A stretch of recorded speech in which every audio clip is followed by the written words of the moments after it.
This is going to be another episode of Snake and Banter. And this one is brought to you in association with Into the AM. So you can see me and Maui are wearing our Into the AM t-shirts to show you a bit. I've got one that's sort of like almost like a pastoral Japanese design with like a bonsai tree or whatever actual tree that is when it's bigger and Mr. Miyagi isn't tweaking it or whatever. What have you got, Maui? What's on yours? Some sort of... What is that? I got a tree also. I got a, Oh, you've got Maui style, right? Some Hawaii type palm trees, yeah, okay.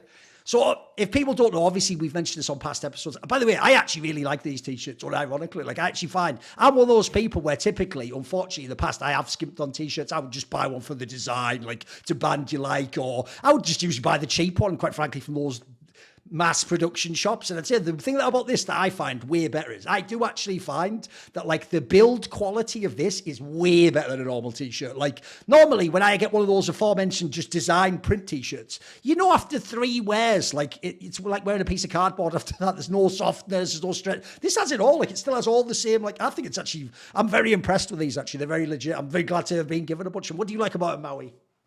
Yeah, for the show and everything to show off that we're wearing Into the AM, we're wearing the ones with graphics on them. Yes. But I actually wear the ones that are no graphics quite a bit. Oh, the basic ones, tops, right. Yeah, they have t-shirts, and I honestly just feel like they're really good to work out in. And like you said, you throw it in the wash a bunch of times, throw it in the dryer, it doesn't matter. It still is one of the softest shirts that I own, and I feel like for working out, I want a shirt that I just don't even think about at all, and that's why they're just perfect for me.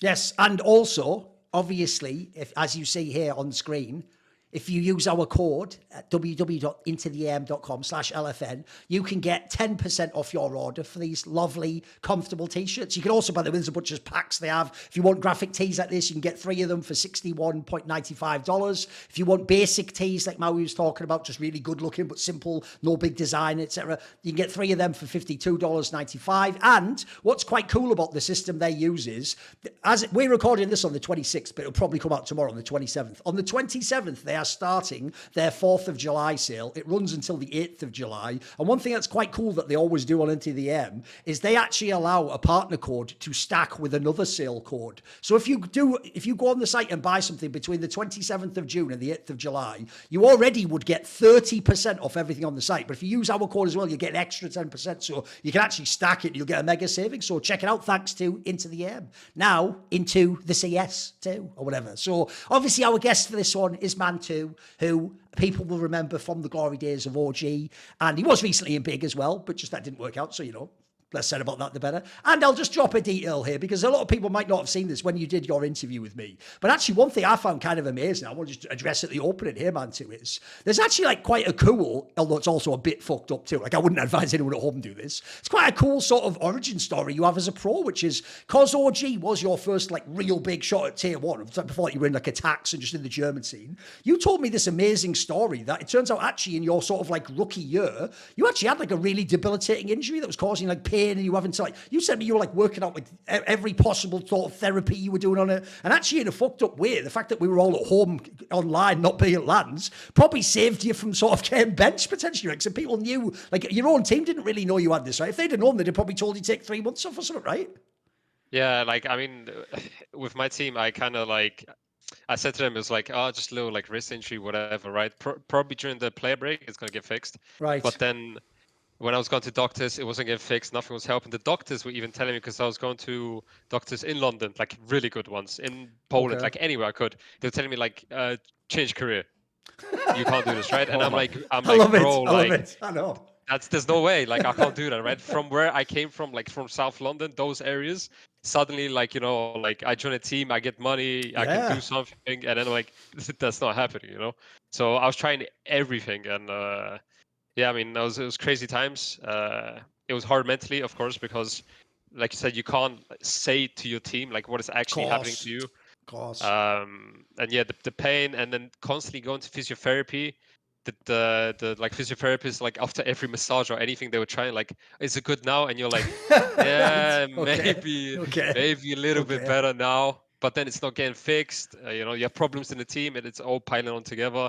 Yes. Yeah, it was a rough time, right? But any problem I always kind of had, I kind of just like went through it. Like whatever happens, I just want to just keep going, Yes. So yeah. By the way, I have noticed that what makes you realise that the Anglosphere world now is dominated by American culture is I don't bat an eyelid if some foreign person speaks like American English and they sound normal and they say all slang stuff from hip hop. But it does always freak me out that in my mind, I'll think of you as Polish and then you'll just talk with that fucking London accent. I'll tell you the worst one, Mantuu, because you'll appreciate this because he's your mate of yours, is I won't say what context, but recently I DM'd Flames from Vitality about something to ask him a question. And his reply was like, Wagwan bro. So I'm like, what the fuck? What's going on right now? Like, what is this? Like, okay. It's just like, okay, fucking hell, this is weird. You're just freaking me out now, guys. Just can we go back to, hey, what up, bro? Like, you know, like, I can handle that. I'm with that all day. I actually have a funny story. Back when I was like 21 or something, 20, and Smooya was 18. Jesus. We wanted to make. You already know the story just got better as soon as he said that word. So we wanted to make a team. We wanted to make a team, and he's like, "Bro, come TeamSpeak, right?" And then like I joined TeamSpeak. I'm like, "Yo, what's up?" And he's like, "Bro, what the fuck? Like, why'd you sound like that?" I'm like, "What do you mean?" I'm like, "I thought you're gonna sound like a Polish immigrant, blah blah blah blah blah." Classic Smooya, classic Smooya, of course. Okay, man. Okay. I'm like, of course, man, of course. And I'll just say the reason why that's rich as fuck, Mantuu, is I'm just going to say this, and tell me if I'm wrong, guys. One of the things I actually find a bit weird about Smooya is fucking Smooya doesn't sound British anymore because he's been in so many international teams now. He's done that thing where you get that weird, like, neutral voice that sounds like you're almost like an AI reading some out on Google Translate. He has got that. He's taken all the harshness of his accent, and he's got that like sort of neutral voice now, and it's kind of a bit strange. Yeah. I think I also have that problem where like I'm like having mistakes in English and Polish, and I'm in this neutral ground of like I'm bad in English, bad in Polish, and I don't have like a good language, you know. Yeah. So I can see like if you play with players like no offense, like Isa. Oh, you know, like back in OG, everyone is talking broken English, and then suddenly you see yourself speaking broken English. Yeah, it's a disaster. So anyway, obviously I could make the main joke there. Like at least you had Polish to fall back on Smooya. He's good often, has he? Like he's still working on language one, isn't he? You know, so it's all good. It's all good. It's all good. And also, to be fair, you've already exceeded him because you went to big and it didn't work out perfectly, but at least you know how to eat with a knife and fork. I still can't believe that's a real thing he revealed, by the way. If people don't know, I'm not being mean. Smooya revealed in an interview with Richard Lewis years ago that one of his problems when he was in big Clan Maui was that they took him out to a dinner because, you know, they had those like that family vibe. And then he felt embarrassed because this is not a joke. Apparently he didn't know how to eat with a knife and fork. Like as in they put them down and he's looking at it like, I don't know, like fucking some tribe that's like just encountered someone. What the fuck? What do I can't handle even the image of that stuff in my head, mate. I can't handle it, Smoothie. Just fucking put that one away, mate. Just make it that you just say you were bad in the game. To be honest, English families, my area, like in my area in London, all they did was chicken nuggets and McDonald's. Yes, it's true. After every school day. No, that is true. Chicken and chips is the most famous British thing for poor people. You can't just eat it with a fork. It's true. It is true. That's totally true. You are. I'll give you that one, Mantuu. Okay, let's get into the show then. So, Mantuu, what is your good point? Not about Smoothie, of course. What is your good point that you had? I was thinking about good points, and like just because like I've been playing a lot like in big and then obviously recently in 9 about tier 2 CS and how it kind of like shocked me a little bit of like how maybe it's because of CS2, right? But like how good players are in general, how good tier 2 CS is, how like you can get so much money from like these smaller tournaments from CCT, and how you get like sometimes teams, obviously I remember G2 participated one time in CCT and they got absolutely wrecked in the first round. Like they just got smashed, right? And people think like the community thinks like, oh, you can just stat pad, you know, it's like easy walkthrough kind of games, but these are super, super hard games. And especially as a tier 1 kind of team or like a player, you kind of have to fix the way you play against these teams because they can wreck you. Like they can get these like first map, second map, and they can and you're out of the tournament suddenly. I see a lot of these teams like Bleed, 3D Max, right? They're kind of like they're really good, and they're grinding these tournaments. They have so many HOTV games, and they are pretty good, right? Yes. And you kind of need to play these online tournaments a lot. Obviously, practicing like in Prax doesn't actually help a lot, but grinding through these tier 2 CS, and then maybe like I saw 3D Max right now. I think they just qualified into the Pro League. recently. So I just want to see how they would like how we will see them there in the Pro League. But yeah, it kind of surprised me because the first games I played with Nine, especially Nine in these tournaments, people are like legit really good. Sure, we had some tournaments where mid tournament the organizer said, "Oh yeah, we had to remove this team because of Well, of Raider course, hack." sure, Of sure. course, you Oh, have no. Sure. you have these teams like that. But like generally, like CCTs, like those tournaments, you have like 25, 50k. Even if you do well, you go into this 100k CCTs. You can get a lot of money. Not something like I had back in the day, where you had obviously your national kind of like games, like the Meisterschafts, blah blah blah, like or like ECA Advanced and qualifies, for example, and you didn't get no money. But now, like looking at these HOTV tournaments, you can earn like a lot of money. Come on, Maui, thoughts? The level up in terms of the payouts for tier 2 has made it such a viable option for so many people that it's just going to keep people in the game for longer. And so that's obviously really good because like you said, I mean, they're doing north, west, east, southern Europe, and they all have their own separate series and they all have 50k prize pools and they just churn those out. Like there's so many of those that it almost sounds like a joke after a while because it's like, here we are at CCT Western Europe Series 5 or something like that, grand finals, and it's like, what the hell's even happening? And then you look at the prize pool and it's like, wait, 50k? Like that's just like you win 2 of those. It's like you won a DreamHack Open back in the day. It is. Like Yeah.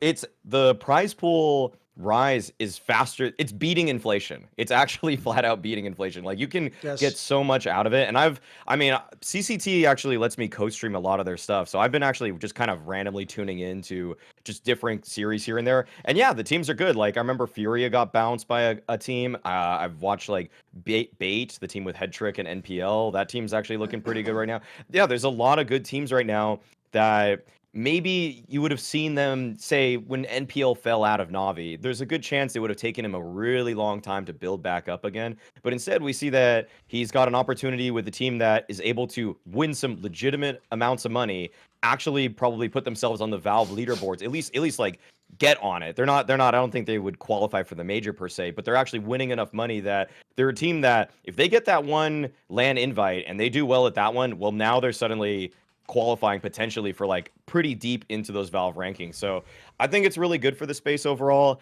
I think that the slight ugly side is something you did mention there, the fact that you don't really know how good these anti-cheats are.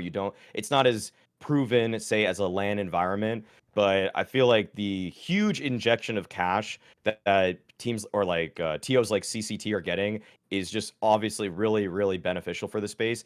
The way that it's funded too is not like some totally foreign investor, and you can have your moral standing on gambling websites if you want, but like all in all, I don't know, it just depends on what you really value. Like, do you think that a betting website and gambling site is worse than like other types of injections of cash? That's up to you to decide. Or whatever it might be. Yeah, anything.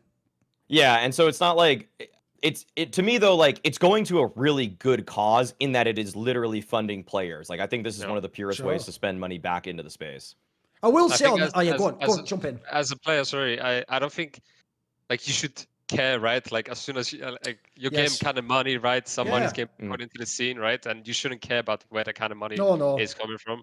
And also, because you mentioned something about the anti-cheat, right? And it's crazy how like, because I remember specifically a game we were playing, it wasn't CCT, it was some different, like I think it was RES, regional whatever tournament. Yeah. And during the tournament, like this team was just wrecking us, me, and like after the game, it was like we were so mad. We were so like, oh, we're so bad, you know, blah blah blah. And then randomly turns out like they had some raid or whatever hack going on, and then it makes you think like playing these tournaments are more and more of teams using that like undercover, where maybe slightly they're using it, maybe I don't know, and I'm just so scared with like the anti-cheat and the CS2 that's been happening, especially like with the Premier.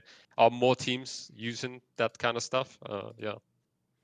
By the way, on the point about let me think, what was that data? The thing about the 50k Maui, the reason why I think that is very healthy for the game is the difference is to win that DreamHack, you had to send a whole team of 5 people to a LAN and hotel rooms and all that. So like, I also do think it will help build up like I mean, teams, orgs are the ones that bleed the money right now. That's why the major stickers are so important. So I do think anything that allows you to essentially like cheaply, because obviously entering online tournaments and costing extra money, you pay the salaries anyway. Anything that allows you to like potentially win money and to get your players to win money, I think is good for the scene generally. I'm with you on that one. Also, by the way, on the literal specifics, Mantuu, I even agree because funnily enough, about something like 2 months ago, I'd partnered with like a betting company. I was doing loads of betting stuff. And for the first week or so I was doing it, there wasn't any like big tournaments in CS at the time. So I was doing online tier 2 stuff. And obviously initially I was doing it because our friends were Bleed and cadiaN. So I thought, right, I'll watch their games and figure out which ones they should win. But in doing so, I actually watched a bunch of the games for the teams I was going to bet on. And like you say, like Bleed was the obvious one. But like, mate, there's even ones people won't even remember them, but they'll know the name of. Like, mate, something like Namiga, like you fuck around, a team like that'll beat you, mate. Like these teams, you might not know the names of the players and stuff, but like these teams have been around, they grind, they're in all these tournaments as well. There's another thing that's mega. The tier 2 scene online is there's a million tournaments and qualifiers. So you also get like, everyone's like a Monty, they're all fucking grinding out maps. The joke is some days people play like 3 matches across all these different tournaments that are going on. Like some people have to go straight. So it means the activity level's mega. And I agree. Back in the day, if you lost in an online qualifier, a tournament like this, if you were a top team, it was just because of the online factor, you know, like the person didn't choke or whatever. Now they actually are good, I agree. Like even some of the players, like there's some like legit fragging in these teams. And they'll pop your head if you think like, yeah, the fuck is this team? Like, mate, there's some big name teams. That's why in a way, I also think the timing is perfect for some of the changes Valve's making about like the open qualifiers. Because mate, if you're like one of those teams that like, you know, when you make like a team liquid and you make a new roster so you don't have any fucking points because they're all different players, those teams would be in more and more danger every open qualifier. Like that's it's hard to get through all those games against teams you never played, boys. It only takes one to trip you up. Like you say, to go to a third map, you know, someone wins a clutch. Like it's a lot more precarious online than it used to be for sure. But I'm with you. The level of tier 2's gone way up, mate. Because it's not even just results. You watch the games, it's good. Yeah. I think that the whole level of CS in general, like even if you're pugging, has increased like insanely high. I think I remember I was pugging one time and during the pug it was intense pug. It's pug. Back in the day when you're pugging, you're chilling. Of course. You're running around flashing, running around shooting, right? Now I remember there was this Danish, of course he was Danish guy, he was calling in the pug, some random kid, right? Of course. And he mid-game... Thinks he's MSL or something, like, right, 3 go 2, I'm going to call the rotation. It's a fucking pug, bro. It's a pug. He paused and he's like, guys, Astralis wouldn't do this. We need to get I love it. And I'm like, bro, we're pugging, chill. And he's just talking about Astralis mentality. So I think in general, like, even with my friends who were playing back in the day, like CSGO, obviously they're not playing right now, and they just want to puck, they're just getting wrecked on Face-It, right? They're just getting wrecked by the 16, 17-year-olds, strafe peeking, one tapping, everyone wants to be kind of donk, right? And they're like, I don't want to play anymore. Like, I don't want to play Face-It, right? So yeah, I think in general, just like the whole level of everyone has increased insanely high. I just want to remark on like the numbers again. Like for example, Bleed in terms of their ranking, they aren't even like on the top 30 right now, but they're 26th in Europe and they're 32nd in the world, right? Or they're 36th in the world right now. This year, I just totaled their prize money. They've won $125,000. Like that's crazy. Like to win that much money, maybe 10 years ago, you'd have to go to all the best lands in the world and come in like top 4. I'll give you the stat, Maui. When Fnatic set the original prize money record in like 2009 or so, or maybe it was even SK back in the day, whichever one of these teams in like the 2000s did it, the number was 200,000 for a whole year. And you had to win like all the majors, like fucking dominant, you know, come second all the other lands. Like that's what you used to have to do for 200k. Bleed is not fucking nobody. Like we just said, they've got 125. And that's halfway into the year, mate. They could probably get over that 200k. Yeah. Oh, they definitely could. If they get to one land, there's a great chance for them. But also they just keep grinding the CCTs as they have been. Yeah, it's cool. Yes. Good point. Go on then, flip to your good point then, Maui. Yeah, my good point is, let me pull it up. Yeah, okay. So the fact that it's actually also kind of about the money here. And I think because I've been kind of like talking a lot recently with like North American people about like, what do they think about complexity? Because, you know, you look at that, the fact they have a liege, they have some kind of players that we were really hyping at some point in time. And for the whole season, they won ESL Challenger Yongshiping. They had some decent finishes overall. They qualified for the major. And I feel like some people might look at that and say, this season it was just not that impressive for Complexity. But I feel like if you knew the numbers behind the scenes for what Complexity's working with compared to a lot of the teams, say in the top 10, top 15, let alone like even top 20, and you'd say, oh, they're doing really well for what they're working with. And I'm gonna, on average salary alone, they're of the lower, like they're definitely in the lower end when it comes to top teams that are in the top 10 of world ranking right now, even factoring Elise's salary. And this is a crazy detail. Like, I was up in arms about the fact that, say, Liquid brought Skulls on for 600K. I just thought that was ludicrous, even in today's market. Elise's buyout from Liquid to Complexity it's not was much it was 5 figures. Yep. It was 5 figures. Oh, they right. got him for an absolute steal in legit. comparison to that. And because people think right now, like, oh, like it's so hard to just get through the player market. Like there's these crazy buyouts. That's not the case. Yes. That's not the case. If you choose to go that route and you choose to go for these crazy buyouts, you may, but you don't have to. There are a lot of steals on the market. And by the way, also like Halzerk was a free agent when they got him as well.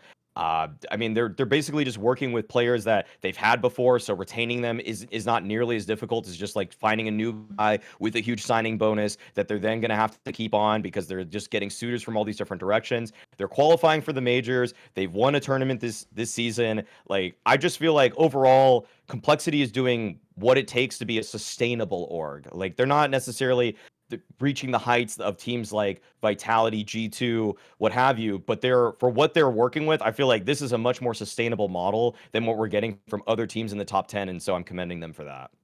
Okay. What do you think, Mantuu? You give a fuck about Cole? To be honest, like what you just said about like the salaries, like people think like the NA teams are getting ridiculous amount of salaries.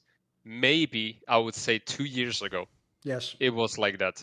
But nowadays, everything kind of plummeted down. And I also heard like from Complexity, especially the salary. I don't know, of course, about the Elise, right? But all the others is pretty standard what salary they have. And yeah, I mean, put it this way, as a ballpark, if I had to guess, Mantuu, I would guess that the non-Elise players probably make like 12 to 15K a month or something like that. Like nothing, as you say, nothing crazy, but like that's pretty good. That's about you'd expect in like a 11th best team in Europe or something, or 9th best team or something. Yeah, exactly. And like essentially they could get a lot of players, especially like with the Halzerk contract thing that was happening. They could have. I don't know who they could have got, right? Instead of they could have got you. Maybe, but the conversations went there. So yeah, and I also wanted to play, so I was just like, you know what? Let me just play, because I know what happens when you say like no to some teams, and then you randomly don't have a team, and then you have to wait, let's say 6 months or something like that, and you don't play. Right. So especially for me, I just wanted to play. But yeah, with the whole Complexity thing, I think I just feel a little bit bad for Elise, right? I feel like he could be in a much better situation in a different team. I don't know like what kind of players around him, but he's a really good, solid player. I feel like they kept Halzerk because they couldn't get anyone else. I just feel like, and yeah, for me, that's all I can say about Complexity. No, the problem I have with this is Maui framed it well to make it as good, because he made it from the Complexity business side. From that side, they've killed it. I'm with you, Maui. Like, if you actually even look at the results, like, remember, they were like a sliver from making it the major playoffs. They did actually have that run in EPL where they beat, by the way, they beat like the fucking major winners, guys. Like, they're not nobodies. And also, just generally, they've sort of slightly punched above the level that you'd expect for the team in general. I'm with Mantuu, right? The only angle it's depressing from is the Elise one. If I'm Elise, this isn't good enough. Like, I want my team to be way better. I want the results to be way better. And also, I will say the one downside for Col is this. It didn't happen, but let me just say this. This will be spicy, so I'll say it. It wasn't impossible, by the way, that Elise left this year.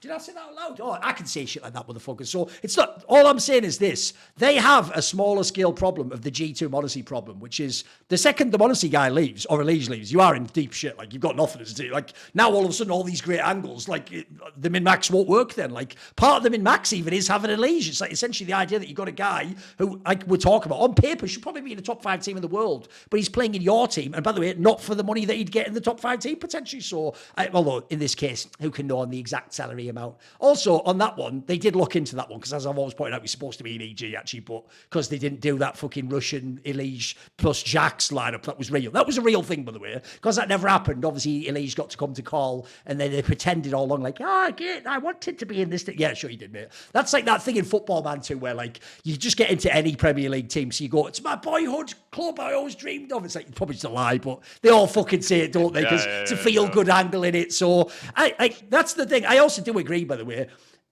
We said it there with the money. People, if this is where if salaries were known, like, look, obviously Eastern European teams, there's going to be some of them would be the ultimate min-max team, because some of them probably pay their people 5k a month and then get like the results. But for a normal European/Western org, actually the amounts they're paying, it's not like when we criticize Floppy, he's making the money that like fucking like Hunter makes or something. Like, he probably makes half as much. So like, bear in mind the results are actually not that incomparable. Actually, yeah, they have killed it with the GM in. I obviously just hope in the future, if they can retain Liege, now you transition from being like a bit budget to, you know, start to spend a little bit more. Although I agree with Maui's take the last few months.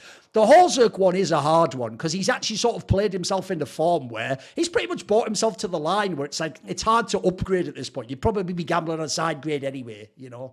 Yeah, exactly.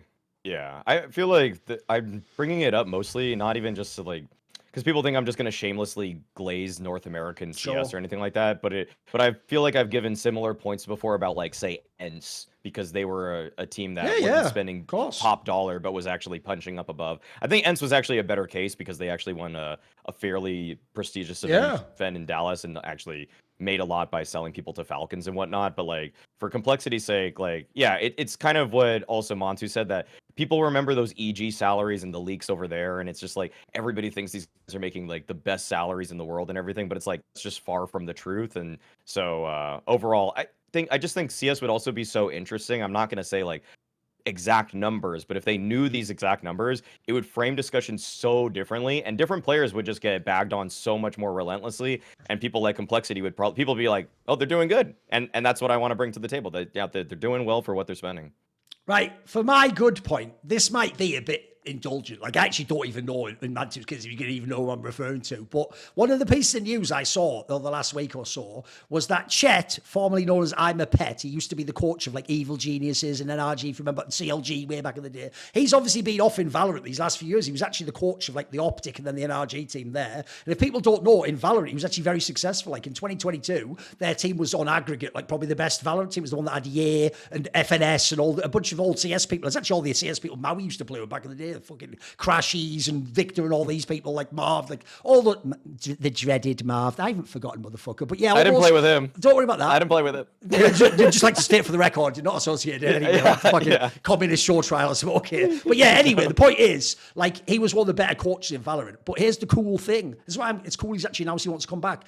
Spoiler, he's one of the people that didn't fuck with the Valorant circuit. Like, if you don't know, it's actually a nightmare if you're from CS. Things like they don't have demos. So if you're a coach like him, this is not a joke, you are literally watching a VOD and like looking at that radar and trying to figure out what's not on screen, what utility, and you're having to figure shit like that out because there's no fucking demo. So for him, it was a nightmare, I can tell you. And then also you have like 2.5 lands a year or something, and you don't qualify to once. Like, enjoy your 6 months off, fucker. Like, it's a night. Some of the things, if you come from a CS world of entitlement, it's a nightmare. So basically, I already knew that him, and it's way more than him, by the way. There's a whole bunch of top people in that game, by the way, who want out. They want back to CS, but they just don't know if there's a way. And if they're comfy, they're not going to come back. So anyway, the reason I said all that is because if you go back, he actually did leave CS as one of the best coaches we had, and crucially, he's from the NA scene, Mauisnake.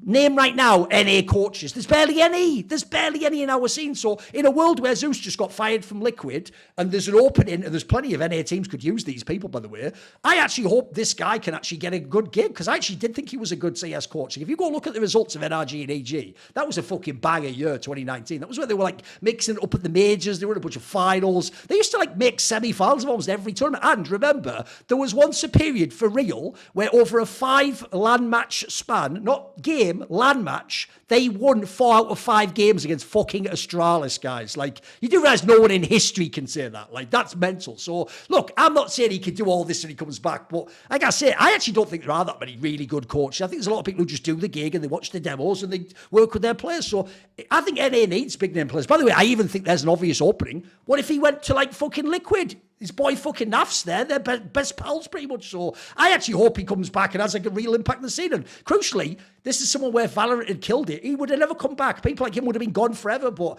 I actually think it's cool that he can potentially come back the other way. Thoughts? I like how you said Zeus was like just benched from Liquid, and I'm like, he was in Liquid. You know, like in my head, There like you go, exactly. he No was one knows his actually in coaches. Liquid. What was he Yeah. doing there? You know. So I kind of agree with you. Like the only thing with Chet I remember, or I had any sort of like communication with him, was when we played in the old OG vs EG Oh, in right. London Blast Oh, Premier. yeah, And he, sure. Yeah, and he called us like clowns, and he put like a clown picture on Twitter, I love it. like a Okay. bus full of clowns. Okay. So that's the only thing I remember. Yeah, for him. by the way, he also can be a bit spicy like that. He likes to sort of like do some online shit as well, for sure, yes. Yeah, but I agree with you. Like for him to join someone like in Liquid, where he has a connection with someone, or like someone from Liquid has a connection with him. Yeah. Because I feel like with Zeus, for example, being Liquid and the culture difference, I don't think people like mesh together well. Like you have Zeus, you have these American guys, you have these Brazilian guys. I don't think they work together super well. So Thoughts, Maui? Did you actually know this guy well? Was he one of your boys?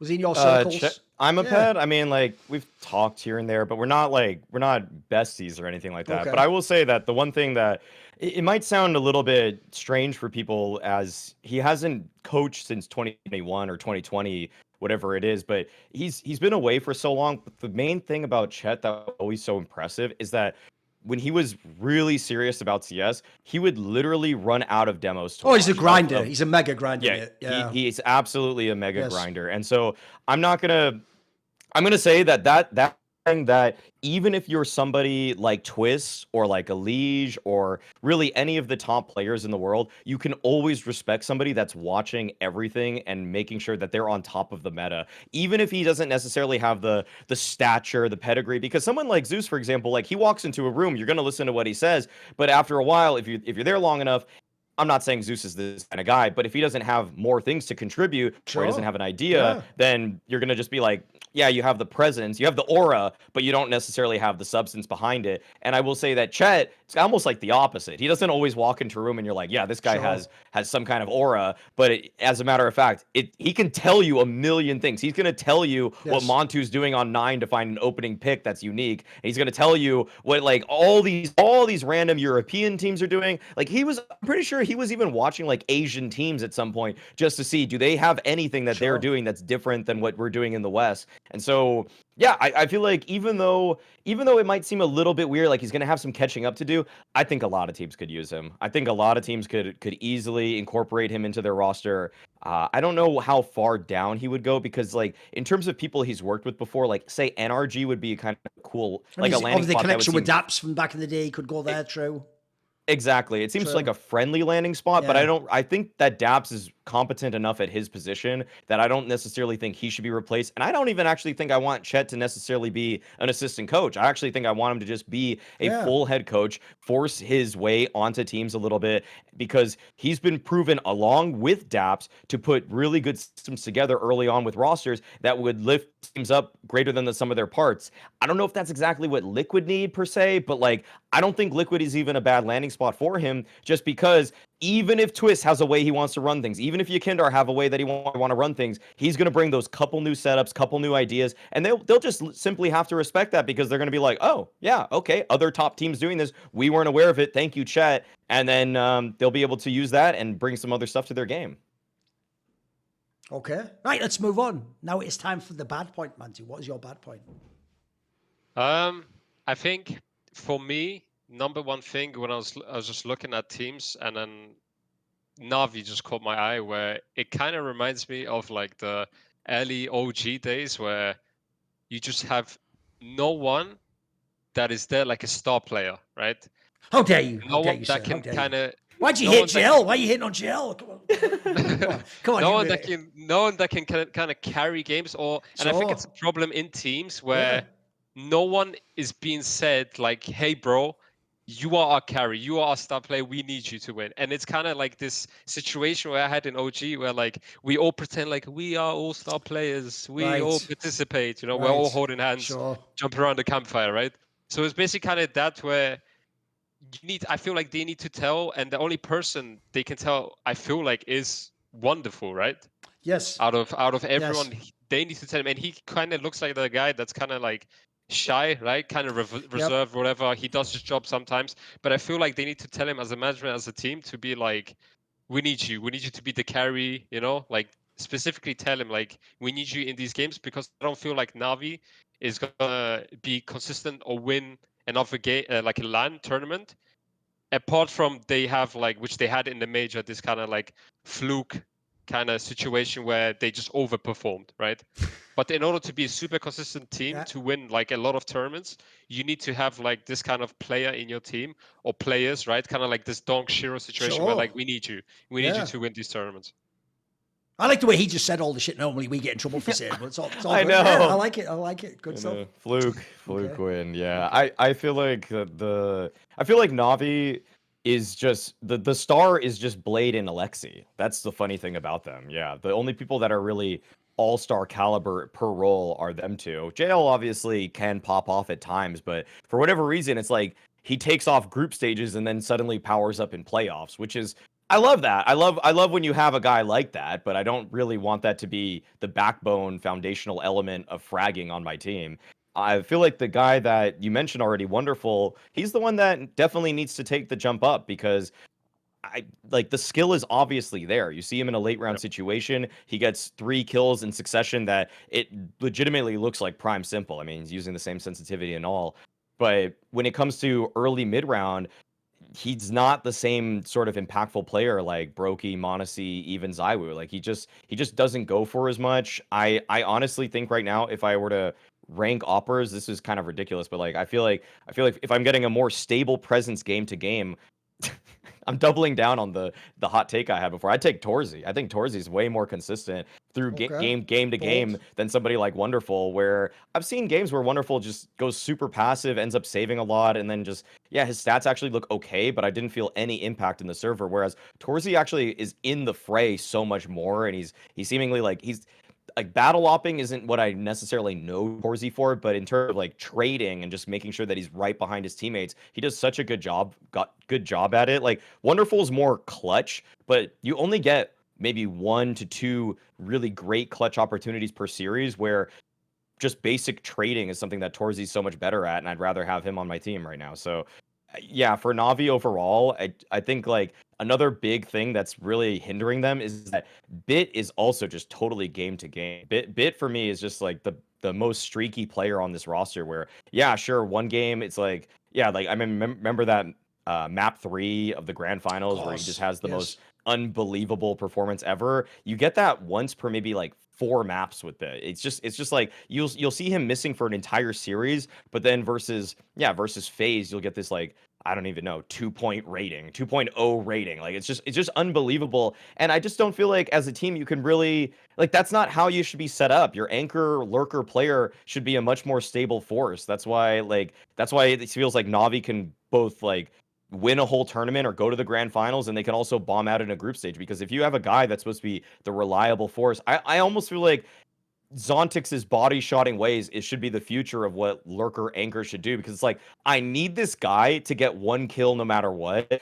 and Bit sometimes is like, okay, so you're gonna either give me 0 or you're gonna give me 3 insane headshots. Like I'll take the consistent kill, because I know then that I can just get some retake procedures in there, and I know you're gonna hopefully slow them down a little bit. I don't know if I really want the mega high variance all the time. Believe it or not, by pure coincidence, that might be a topic that comes up later in this particular episode. So we'll see about that one. I'll just tease that now. I would say I actually do agree. Here's the weird thing about this move. I actually think, in a weird sense, it's a good problem to have. Because when they announced that Wonderful was going to initially just stand in and replace Simple, we didn't know if he was like going to come back in a month or for the major or whatever the fuck people thought back then. I actually remember saying on these shows, the reason why I think it's a great pickup is because actually this guy has like skills that, look, they're not simple skills, but they're like 80% of simple skills. So he's going to give you good AWPing, but actually he's not going to bring the star ego of Simple. So actually it means that in theory it creates room for the others in the team. Like actually, if people like Immer and Bit were fucking stars and they were like the best riflers in the world, they would be loving playing with Wonderful. He is more of like the basic AWP who's just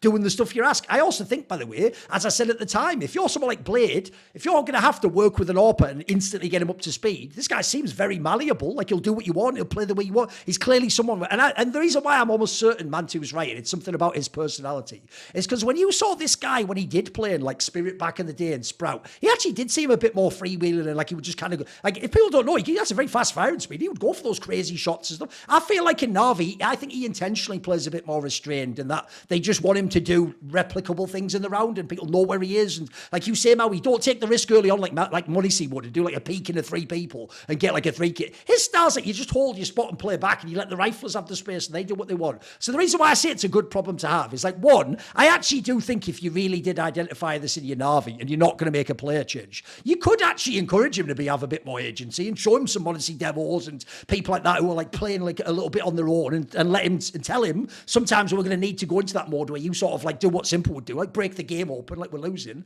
But I also think, like I just said earlier, if you ever do actually make a player change, that you bring in a star rifler, I also think this guy would be an awesome sidekick as an AWPer as a result. You could keep doing this style. So, and I'm with you actually, Maui. It's funny that every other name gets mentioned. So obviously all the fans obsess about Immer because he doesn't have fucking blast Paris numbers, and he's kind of the scapegoat, isn't he? I always do point this out though. If you ever watch Immer's game though, and the stats even show this, he doesn't have good stats, but his actual like kills per round are way better than you think. Like he does kill people. He's not like an actual bot just sat in a corner. JL, the problem is he's just like, that's fool's gold. One, in the sense he's a fool, but then two, in the sense that like he's not supposed to be a star. Even he knows he isn't, for fuck's sake. The point of a player like him is he actually does his job, and then every now and then he'll give you like a Gary performance and put you over the top. But as a result, by the way, it's why I never ask for him to be kicked. I'm fine with him staying. If we have a good AWPer and we have a good IGL, we have a good star, right? He can play and actually will be good factor for the team. The real guy I think escapes all the time is just fucking Bit. And the reason why is obvious. One, he's the exact same fucking nationality as his coach and the fucking org. That helps. And then two, he's now won fucking 2 majors. That really helps. And I'll tell you what, if you want to have a game that will live in people's heads forever, Maui, you can take months off if you have the last map of a final, you completely shit on everyone and carry it against like FaZe Clan. Like that'll buy you some space. That'll give you some time to have bad games. Because I'm with you actually. If you look at the skill set of all these players, dude, he's the one where when he goes off, his aim looks fucking sick. He looks like he could be like a dominant player. In fact, I even look at him. That's the player I would really love to see like a really good interview with or something. Like, what's going on with him? Why does he seem to think of himself as some sort of like a background element in the team? If I were him, I'd be like, mate, I should be in this conversation with all these top riflers. I should be a top 20 player. Like, for me, that's the player that could make the step forwards. But no, I do agree. I actually do think the real problem you have in Navi, it's why, again, to take the point you guys said, it's why everyone's giving so much credit to Blade and Alexi B. You look at the squad and you're like, it's obviously not like a superstar player just dominating the games. That doesn't exist for Navi. I'd even say as a squad, it's actually quite impressive they are able to get these results without one player that goes off, because pretty much every team that's beaten them has like a best player in the world candidate or HLTV top 10 player. They don't have one, for me at least. Like if I had to pick where Wonderful goes today, he's probably like the 15th best player in the world at best, you know what I mean? Like he's not going to be like top 5. But the difference is you're trying to beat like someone who's like the 3rd best player in the world, so fair play to Navi, okay. Still is a bad point though, I'm with you on that. I also don't want like Wonderful to end up like, cause it like in a lot of like AWPers or players in general where they have a type of style they have like before joining a team, and then slowly they transition into something they are not, you know. And Wonderful is obviously a super skilled player, and I don't want him to like be in a But situation it's weird. where You like, relate to this, right? You told me a similar thing. Like you sometimes feel like you should have like tried to be a bit more of like a star and take on the responsibility, right? And that's a problem with being a passive character, not someone like simple here, like I want Right. to do this, like, and you're kind of like joining a first kind of tier 1 team, Yes. and then you're like, I will listen to everyone, I want to be good, I want to be nice, I want to, you know, listen to everyone, and it's like slowly after months, years, you're like slowly into transforming something into something that you're not, you know. So that's the one thing I don't want Wonderful to kind of turn into and slowly like fade away a little bit, and also makes me think, does like Alexi's style of like calling or like just whole game allow for there to be a star opera? By the Is there way, enough? I hope everyone listening does remember he actually did play for Alexi V, guys. He's not just pulling this out of his arse. He's been led by Alexi. He has an idea of what it's like to be Alexi's Orpa, right? Yeah, that's what I'm thinking. Like, is there enough room to Right. have a star opera, right? Right. Into his kind of like style of calling, because like, obviously Alexi played with Simple, right? Yes. Obviously that was the end of like kind of Simple CSGO kind of Yes. era or whatever. Then obviously he played with Monesi, but then the other guys didn't like him, so we never Sure. got to see how Monesi and Alexi kind of played around. So it makes me think, is there kind of room for this kind of star opera to play with Alexi and not kind of interfere with his kind of with his game? Yeah. What do you actually, on that note, I guess when you played with him, you were pretty new to opping and everything. Like, what was the back and forth like? Because I think Alexi's even said he's liked playing with oppers that are able to call their own number, like say Alu before. When you were with him though, was it like, what was the combination of ideas? Like, was it mostly you calling it? Was it him calling it a lot? How did it go? It was at the start of OG. It was mostly like, because I still had my style of playing where I just wanted to go everywhere, peek everywhere, blah blah blah, and it kind of like he kind of like pulled me back a little bit, you know, because he wanted me to play, for example, like Jamie, like Shiro, you know, that kind of stuff open back then, where it was like, you know, play passive, get the openings, you know, play for the team, Right. stuff like that, you know. City side was never like the problem. I could always do what I wanted to do, and I think Wonderful can also do what he wants to do on CT side. That isn't a problem. I'm just thinking more on T side, because that was like also my problem in OG, where city sides there was no problem city sides. I feel complete freedom, but I just wish, like, going back in time now with Alexi, we could have like integrated more, or like T side where I could do something, he could do something, you know, like 50-50 a little bit, where I could have impact in the game. Because when you're playing against like super good teams and it's only Alexi calling and everyone's playing okay, that's not going to win you the game. That is not going to, like, even right now for Navi, that's not going to win them against the Sure. best teams. I feel Yes. like these tournaments, you need that kind of star player, and you need those kind of like, for example, Wonderful, like one round just saying, I want to do this, let's play around me, blah, blah, blah, maybe I could win this round, you know? And then suddenly they win the map, the tournament or whatever. So that's kind of what I want with Navi. And I think that they have a problem right now of like just the roles in the team, and like just telling like one of the players, especially like Wonderful, to just like, bro, like we need you right now to be the star player. Let's try and work with you, you know. Okay. Right, Maui, what is your bad point?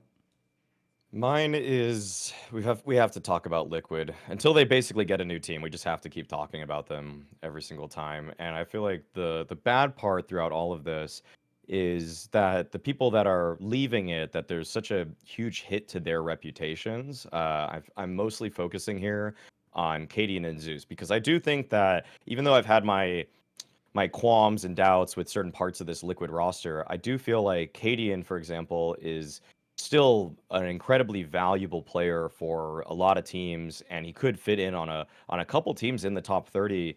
But as it stands, with the whole Stabby incident, with the way that Liquid fell apart, I feel like people are looking at cadiaN as, say, the problem, but I don't think that he's necessarily a problem. I just don't always think he's the best fit. And so when I think of where cadiaN can end up now, it unfortunately just feels like it's going to be somewhere that's probably beneath his abilities. Like, he's going to have to build up a roster once again that is probably, like, cadiaN should be really competing for top 10s. He should be fighting into semifinals most of the time, and I don't really see a landing spot for him And that's not all because of his teammates and the fact that they bounced on him, but it's also due to the fact that him as an individual probably was focusing so much more on the T sides and trying to put things together that his own individual form never was up to speed.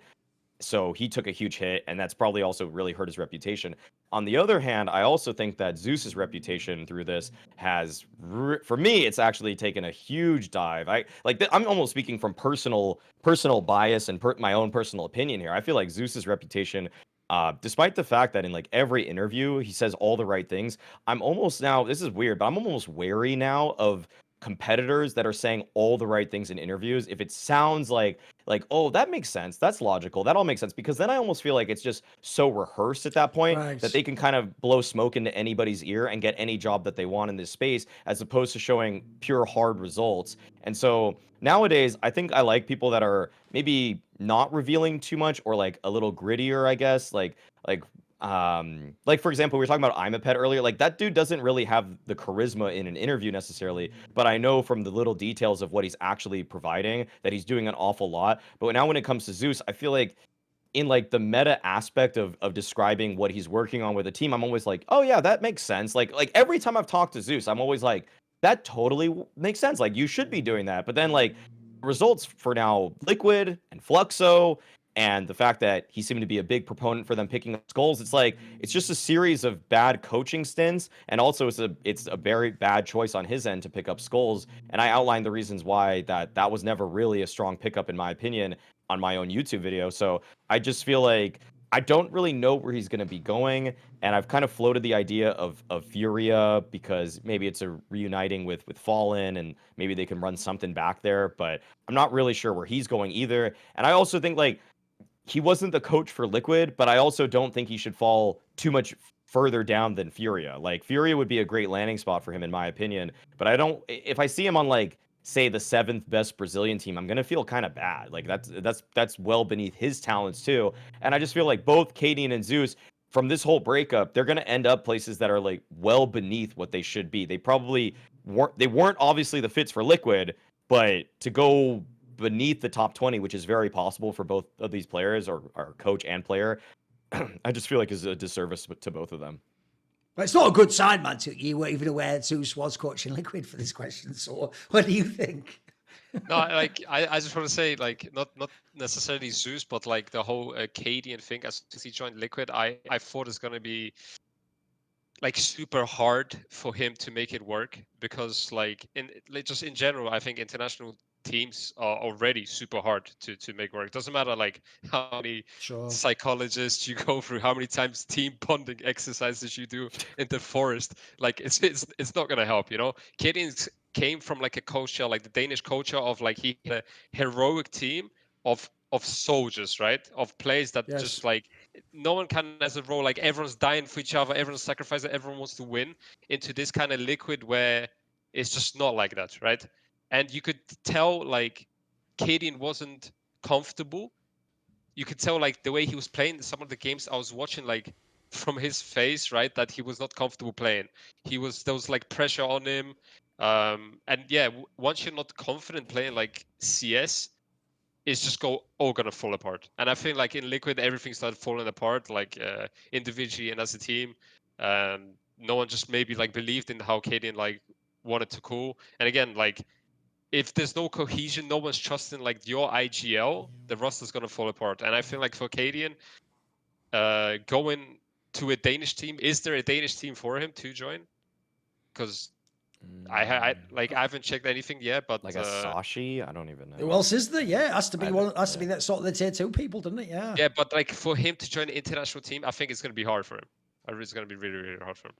Right, I'll just say on this one. Yeah. Go on. If you had more points, I just want to say also like the Twist and Yakinda whole like IGL situation. I really don't want them to IGL. I really want them to just play the role. Please get a normal IGL, right? And yeah, that's it. Then the whole situation with schools joining also for me was like, why, right? Like, and I knew not because of the skill, but because of like this whole culture dynamic of the team, which just would not mesh together, and it's just gonna go like off the rails quickly. In a few months, I will drop a bunch of gems that will answer some of these questions, like the whole skulls thing. I've got some info I can give you. I won't do it now. I have to like keep it safe until the right time, blah, blah, blah. Statute of limitations, all that jazz. But on the cadiaN one, I'll actually go harder than you, Maui. Based on the things I've heard, it is partly cadiaN's fault. And he is going to be in a lot of trouble in his career right now, mate, because here's the problem. He already would be in a bad spot if people heard some of the things I've heard. But then when you combine it with the stabby situation in Heroic, that is a really hard out, because basically now the perception of cadiaN is going to be like this. Just as an IGL alone, the irony is he actually now has the rep that people unfairly gave Alexi. So people did that thing of like, all Alexi B does is like, it has to be like him calling and he's in the fragging spot and he's like micromanages everyone and you're just a pawn and you have no agency. That wasn't even true. Like that was true like on Mantoo's team because they were all inexperienced. Like some of them had never played at that level, never done, then some of them never been in like a full international team even.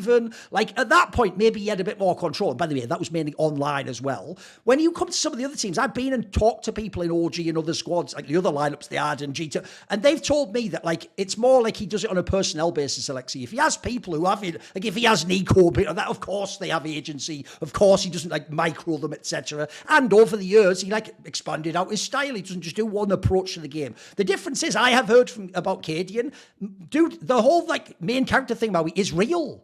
Like, he is calling for himself. He does want to be the guy who makes every call. He is the guy who will say, fuck the playbook, I'm coming up with some genius call now, like in a movie, but he's doing it over and over. He's doing it match after match. Like, that in a movie, you'd only do one scene where you do that. You wouldn't have the guy do a hero call every time. That's why I always used to make fun of that angle where people, it's ironic in Team Liquid it hasn't worked, because everyone loved all those videos in Heroic of all the speeches and all the fucking things. Like, that's for the cameras, guys. Like, that shit, every now and then that might hit you if someone does the right speech. It doesn't work if you do it every game. It doesn't matter before every big match. Guys, you know, when I was 17, I went to no one gives a shit, mate. Like, Ed, the one time you told me at the major, you know, we're about to play a Blast Banana Cup semi-final, you fucking dickhead. I don't know. It's not life and death, is it? Like, oh my God. It's not like Interstellar, like, all epic music as you go. It's just a fucking match. It's like that big a game. So that aspect, a lot of the upside, I do think, sadly, was a bit overrated. But here's what's sad. I do still think he's a great caller. I do think if he has the right team of people who buy in, which Liquid, by the way, clearly was not. And here's the reason why the Liquid situation is dodgy.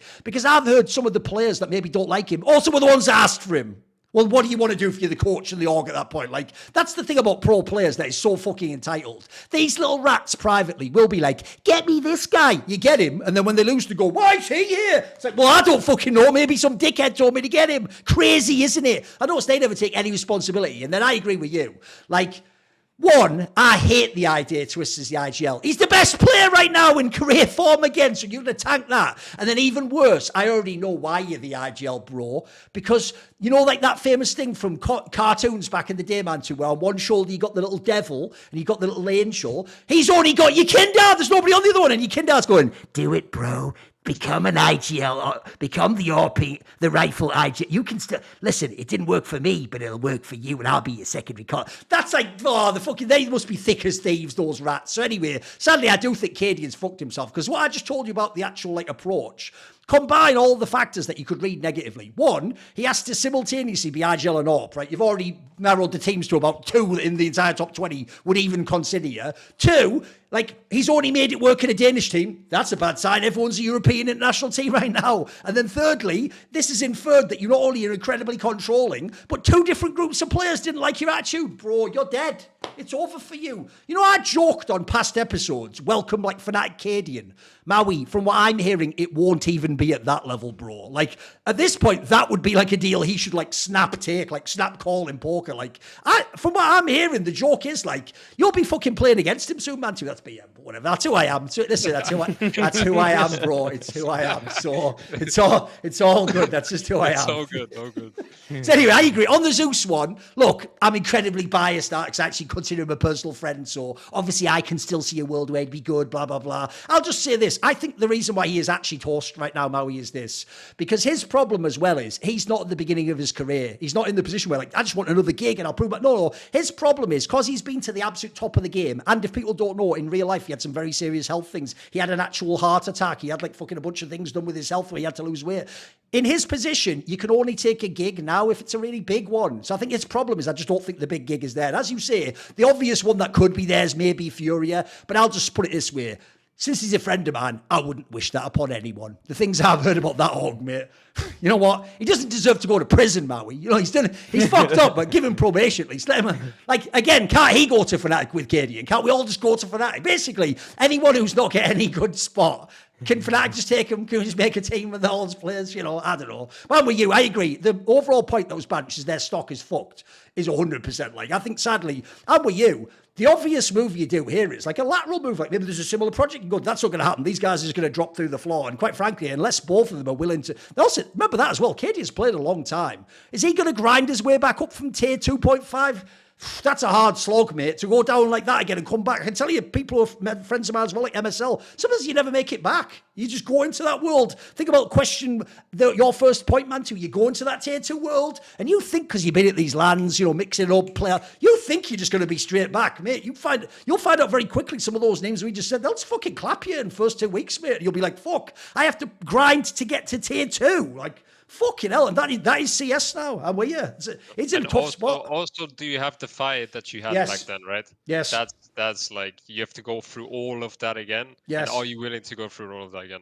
And a lot of teams, especially like, I mean not teams, but like players where Nexa, for example, like he thought he could go from IGL to the player which he was before, G2 back in the day. It's a hard task. Like it's super hard, and we could even see it right there. He just wasn't the right fit for G2. Yes. So, No, the joke is almost every great player that went to IGL never came back as a great player again. Shocks. You can name a million of them, mate. Loads of them, yeah. Right, okay. My bad point, we teased it earlier. Like, even though I love narratives and I love the romance of a story and fiction and being like extra with how you describe things, bro, Maui, it's killing me inside. I can't read another Reddit thread about the way Zontex fires. This is as bad as that thread in like 2019 where that fan was like, I notice Astralis is intentionally not shooting. Please don't do this to me, because they're not. Like that, first of all, let me just get this straight out the way.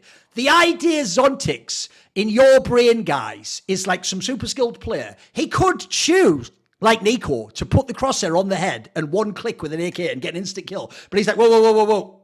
Down it goes a little bit. There you go. Like as though he's doing some reverse of a girl with massive tits. Hey, eyes are down here. Like, he's just not good enough to shoot him in the head, is he? He's just not a super sick aimer. Like, every player with a rifle would just shoot you straight in the head. The game CS, guys, is based around the hitbox for the head being way better to hit. Like, it's not like it's equal damage like Quake with that old model, you know, where you shoot them anywhere, like on the toe and then. So the idea he's intentionally doing it, get the fuck out of here, you cretin. Nobody is. Now, if you want to talk about the idea, which is a more valid point, it's actually the more intellectual version of that point, which is you don't have to be a sick aimer to do your job. And if you want to be an anchor or a clutch player, sometimes just being able to land shots on them is enough. Like, by the way, I think a very valid point as to why Zontic's style does work is I've always said the reason why clutch scenarios are so unique in the game is because even if the game itself isn't a big pressure match and isn't on land and it's not in a stadium, that round becomes a moment of pressure once everyone's dead. Once you're in the 1v1, everyone feels a little bit of extra pressure. Everyone famously plays a little bit more scared usually. That's why famously people can just like not tap the bomb and ninja defuse because you don't know, should I go out, should I not? People start second guess themselves. I would say a natural factor of that is most people aim worse in that situation anyway. It's the reason why, even if like zews like the best player in the world at one point, he doesn't just win every single clutch. Like sometimes another player wins a normal, he misses the shot. So I will just say, just being a consistent player will help you in those scenarios. And Zontic has good decision making. He's a consistent aimer. It's like, just not a sick player, but that whole narrative, that's why I picked it as my bad. That narrative that like he's sort of like unlocked the dark tech and he's like intentionally like body shot and be like, he's not. No one's doing that. If anything, the only person in Counter-Strike who intentionally body shots is an AWPer, for fuck's sake. Like, because it doesn't matter. Like, no, there's no rifler, like I say, could just shoot with the enemy. It's like, nah. Like, it's not like that meme of that stock meme of the guy with his girlfriend. It's like, shoot him straight in the head in one bullet and kill him, Maui. And he's turning around like, nah, three for 99 and let the other guy win. Like, no one's doing that. That's not real. Come on, guys.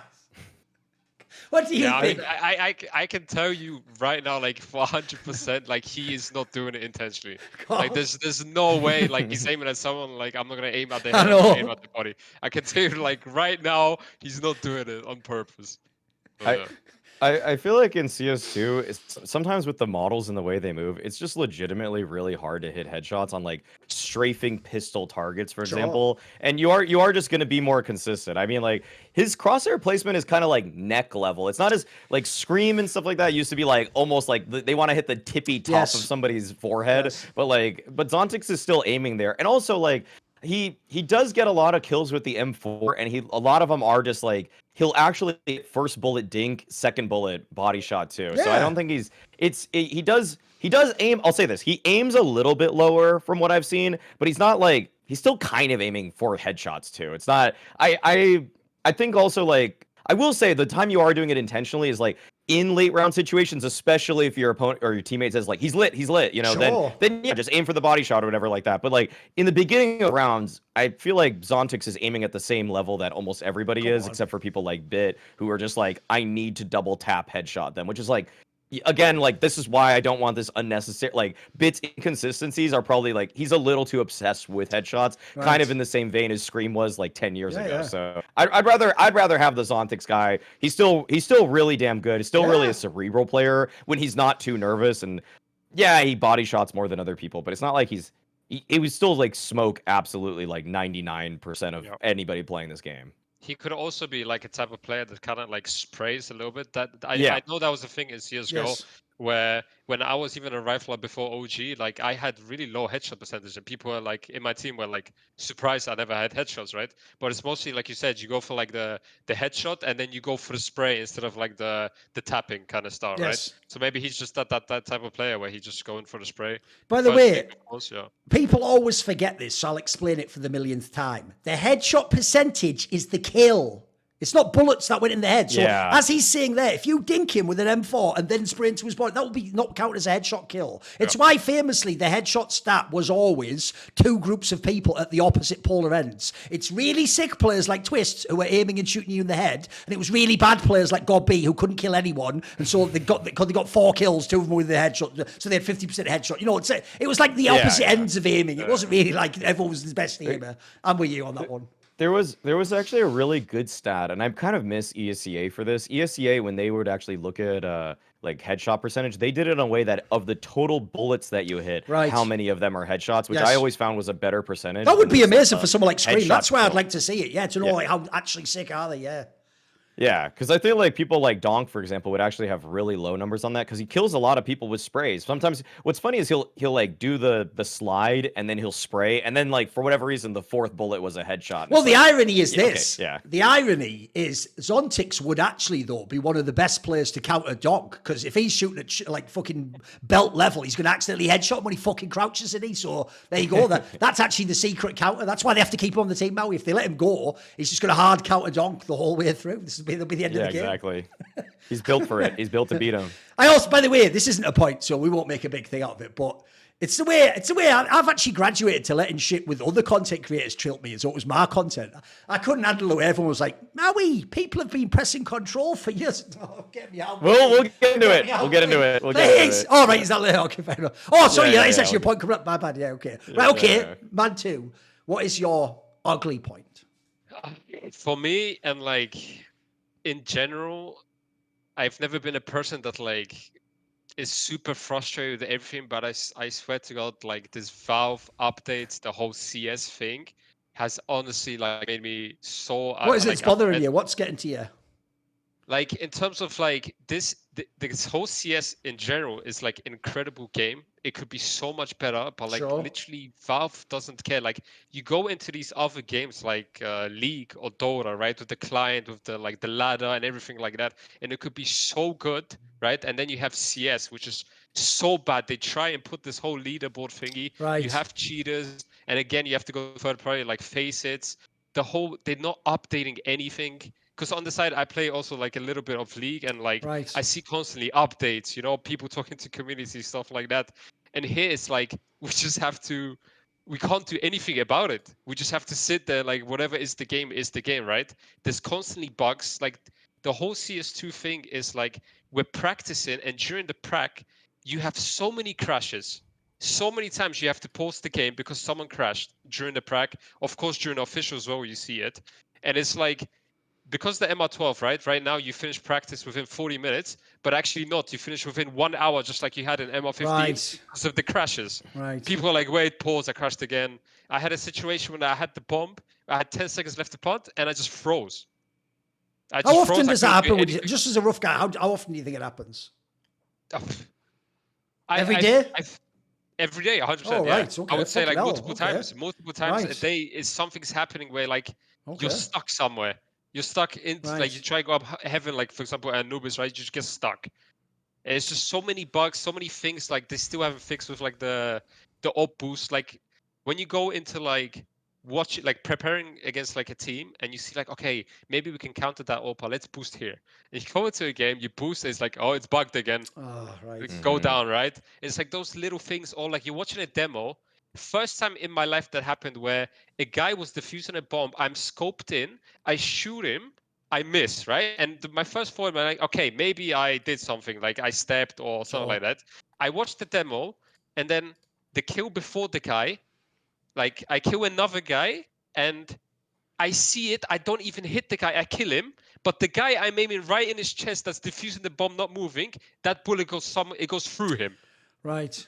And like there's so many problems in the game, like with the updates, even right now with the 25-year whole thing, and there's no update. They released some maps, and I swear to God, I hate like the community sometimes, where like sometimes I see on Twitter someone say like, the movement is so good now, they fixed all the problems, we are surfing. And I'm like, are we playing the same game right now? No, I know. Like we got used to 64 tick, right? Like there's no more b-hop. I remember back in the day, like the whole movement, remember the ladders, right? Where you could do the ladder movements, the b-hops, right? To get to places faster. Slowly and slowly, we're just going down and we're just accepting everything because we can't do nothing about it. Like we can't do nothing about it.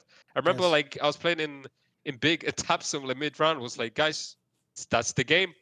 Like there's nothing we can do. Let's just accept it, you know? Like what can we do, you know? Like everything's fucked. Everyone's going to walls, everyone's crashing. There's like problems of planting the bomb or something, like 2 people defuse at the same time. Like it's just a complete shit show, and it's making me sad because I talk to like my friends or like players, and like they just slowly start to hate the game. And I can see on Twitter, right, everyone is like agreeing slowly with Lobanika, right? Slowly everyone's going on his side a little bit, right? But it's true, it's just it could be so much better. It is already like an insane game, but it could be so much better. For whatever reason, in the beginning, I remember because I keep seeing it. I don't really interact with this guy that much, but I think it was Austin CS or whatever was like the positive contrarian. Like CS2 is objectively better than CS:GO, and I'm like, I don't know where this level of cope is coming from when literally like the KZ people that are like they care more about movement than anything talk about the inconsistency. Dude, that's what Broke Lord does. Remember, I made fun of him at the beginning because he was trying to like do the same thing. Hey, give Valve a chat, but because they never fixed the movement, he got mad triggered because that's his whole world, isn't it? Coming from that scene, Yeah, I feel like if you're actually enjoying the game very casually or you're only watching, like I'll say this, when I'm just watching the game, I enjoy watching CS2 actually much more than I like CS:GO. It's just the smokes are more interactive, the game is just flat out prettier to look at. Even MR12, which at first I still have some qualms with that from a competitive standpoint, but in terms of like in enjoying it and for the amount of time I spend watching the game, it's kind of like a nice reprieve from the slog that would sometimes be incredibly long double overtime. And MR15 double overtime feels like a century ago. It's just like, what kind of world was I in back then? But when it comes to the actual mechanics of the gameplay, because I still play a good amount. Like I'm not like super competitive anymore, but like I'm casually playing intermediate with friends, and also we just play Faceit games at like level 10 a lot and whatever. And like we too are just like, you know, like we're just getting frustrated with like the boosting is stupid. The way like I see like the initial detest for Inferno with it just being like a million ways your nades could get clipped, because it's like It's like, what the fuck did my nade bounce on that time? Like, also, like, the lineups and everything have to be, like, pinpoint accurate, or you just hit this random, like, curved surface, and then the smoke goes bouncing God knows where. And thankfully, the smokes are a little bit more forgiving in this game than they were in Go, but at the same time, it's like, why did it go there? Why did that flash bounce back at us because it clipped some random shit? Yeah, there's all these little things with the game that still just feel very unpolished. And like you said, there's a lot of room for them to do better because one, we know that they're making absolutely handfuls of cash every single day by case openings. Two, I also play Dota, and my God, that game looks incredible. like I opened that game, and it's like they're giving like four operations for free with comic books in the game. And it's like, this is just crazy how much they're investing into this game, which, by the way, gets less viewership than Counter-Strike and a smaller player base, but they just think it's more fun, so they choose to work on this. Sure. Also, I don't know if you guys can talk on this subject, because I started seeing this narrative out of somewhere, because I remember that Valve famously was like, they had that flat level design, or like in terms of work structure, where you could choose as a Valve employee where you want to spend your time. And so it was kind of known that Counter-Strike's not a really fun game to work on. The community generally doesn't appreciate your efforts. It's more of like just making, like, it's like an upkeep process as opposed to bringing new things to the game, because every time they bring a new thing to the game,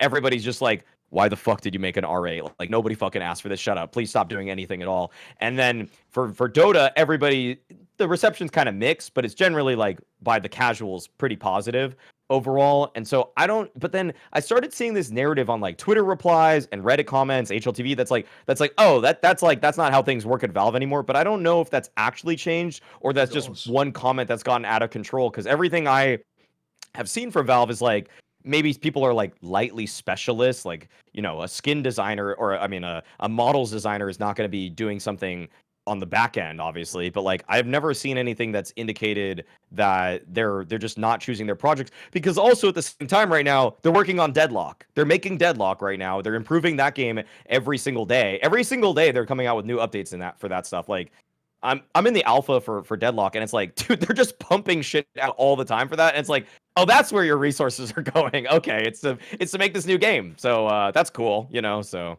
yeah, overall CS2 right now, I'll just say flat out, it's not as crisp as CSGO was. If you were the more skilled player, if you were more mechanically talented in CSGO, you could actually murk everybody in a pug. Like, you could just destroy them. And nowadays, it just feels like these little inconsistencies, you'll miss a spray won't hit, or your movement will get clipped, or something like almost not in your control will fuck you up in a way where CSGO, dude, if you're Nico in a pug and you're versus like 5 dudes that are like 2000 level elo, you're just going to destroy them every single day of the week. I bet you now, if Nico does that, he's going to die just like 10% more often. I don't have a massive take on this one. I will say on the whole thing of, like, essentially, you can describe it better this way: the way it feels to be inside the engine and to move around and the control you have. The reason it does tilt me that there are these problems, like the fucking whole thing with the boosts being so dodgy and you don't even know if they're going to work properly. The reason why I hate that is that's one of the best things about the end of CSGO. The last sort of 5 years of CSGO, the engine felt fucking amazing. Like, look, I'm somebody who didn't even think CSGO was as good as 1.6, but by the end, they ironed out almost every bug. Like, when you did move around and do like a jump map or test out airstrip, everything felt super. Not only did it feel like super good, but it felt super consistent. There was a logic to it. If you knew the technique, it worked every time. There was none of this shit where you boost. It's like, we're off by a pixel, so that boost didn't. Like, that didn't happen. Like, if you fucked up the jump timing, if anything. You know what I mean? Like, there was, again, it made sense as to why what didn't work, and what did work. And I actually thought at the end, everyone felt super comfy using the gunplay, the fucking movements, how all the utility interacts. I thought at the end it was really consistent. Actually, it had a really nice feel, and because we put years in the game, everyone knew that it worked as it should. People complained about other things, like not an operation. No one complained about the game engine. I think everyone thought it was awesome. Whereas I do feel like that's the one downside. Even though it looks like CSGO, we've gone like back to the beginning of CSGO. Like, people don't know, in CS 1.6, because they didn't used to patch the game, and obviously Valve wasn't involved, there were always bugs in that in pro player. Like, there was times where, again, you could go up that nuke ladder, and you could, like, if you had a smoke in your hand in the early days, it just crashed the game. And like a fucking land match. So yeah, people just had to know, don't ever. And by the way, you didn't go to Valve and go, please fix the smoke. You just didn't use a smoke and go up a ladder. Like, that's how you had to play. What were you gonna say about the crashes? Oh, the crashes are just so much more wild, isn't frequent. it? Like I never was crashing in CS:GO by the end of Almost it. never. And like I think I probably also this very one specific glitch I've been getting, and so I'm just gonna this is my own grievance with the game. Like I'm using 2 monitors when I was playing CS:GO for I don't know, like so many years.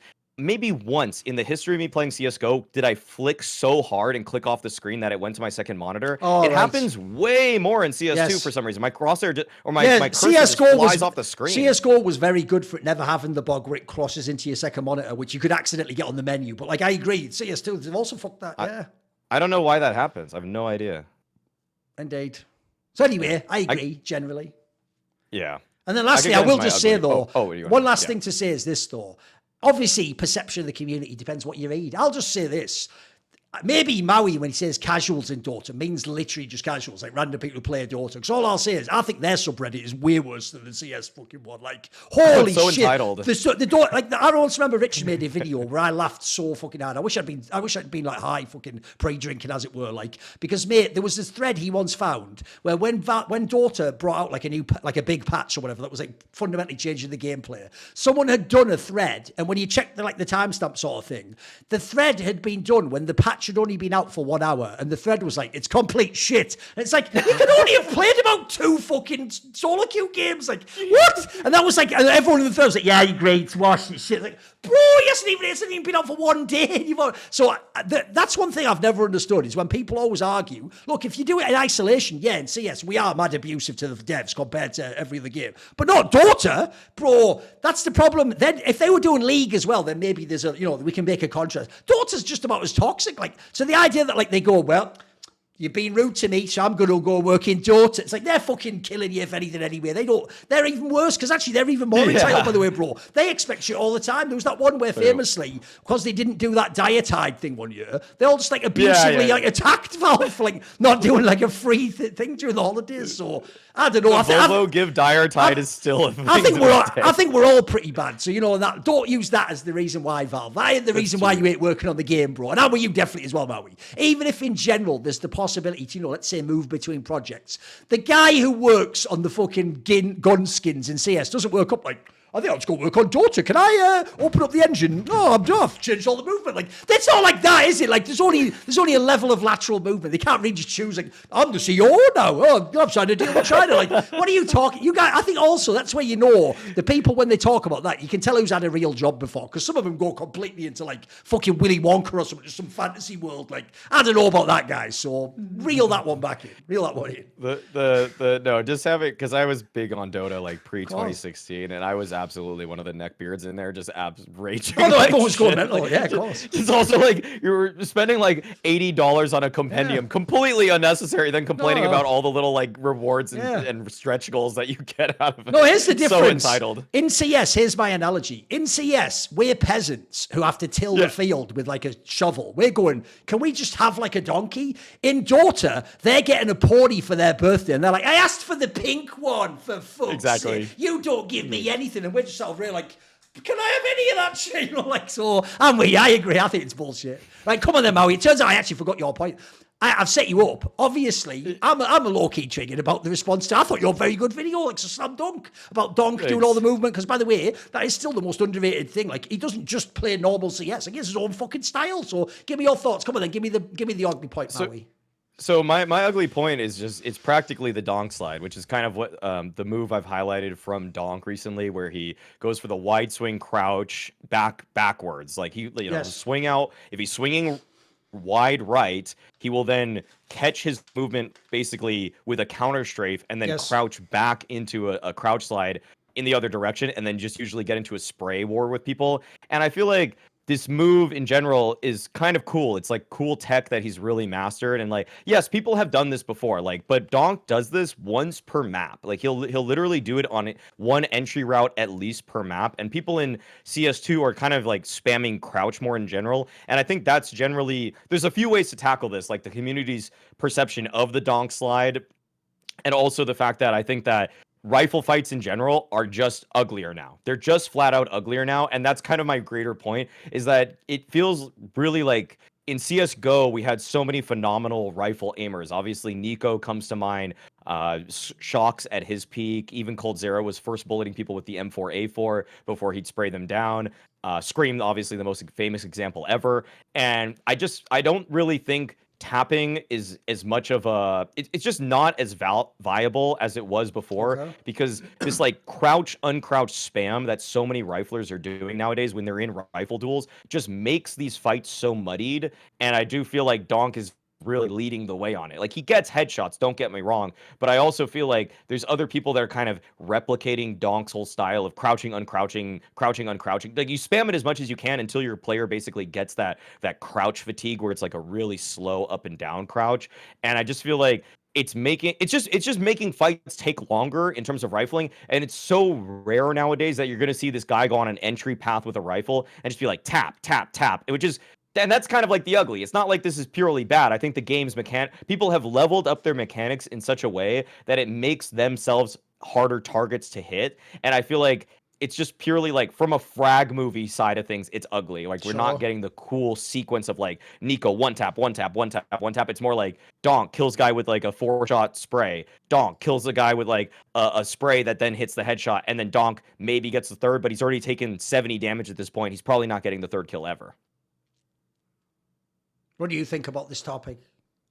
Yeah, I mean, like, you could see it like at the early stages of CS2, how you could see the mechanics were different, especially like as an AWPer, it was the worst thing ever holding an angle against these riflers, and you could see it like from the top AWPers that even some of them decided not to AWP, right? But the way they were like, even this mechanic, what you're talking about, I saw it because we were watching like a demo. And the guy was swinging out with a rifle, kind of like stopping, crouching, and his head was going down and up. So I remember a guy in my team was holding an angle. The guy peeked into him, and his head went down because he crouched. But it looked like, from his perspective, that he wide peeked, and only his head went down. So when he wanted to headshot him, he missed. Right. But it was like the mechanic where he was just swinging, crouching, uncrouching, and just killing him, you know? So I see that a lot of times right now where people are just doing that mechanic. And I remember in CSGO, you had, obviously you don't see that anymore in CS2 where you have the spray transfers. You don't see that anymore in CS2 where you could literally like get 3K, 4K spray transfer highlight movie. You don't see that anymore. And I feel like a lot of times, especially in big, we were just like, had this mentality, let's go as a pack on a guy because he cannot multi-frag us. He cannot, if we all swing at him at the same time, he cannot kill us, all of us, right? Because there's no chance. You can't do it, right? In CS2 anymore. So yeah, the whole thing with like, even Donk, I remember even before he was on Spirit, and I was playing a little bit of FPL. This guy was like insanely good at like headshotting, killing you, wide swinging. So especially for him, how old is he now? 17, 16? I think so. 17. 17. Yeah, for guys like that, especially when new game comes, they get the mechanics like that instantly. Right, they can, but the other people, the older people, right, like that've been in the scene, it takes much longer for them to develop those mechanics, right?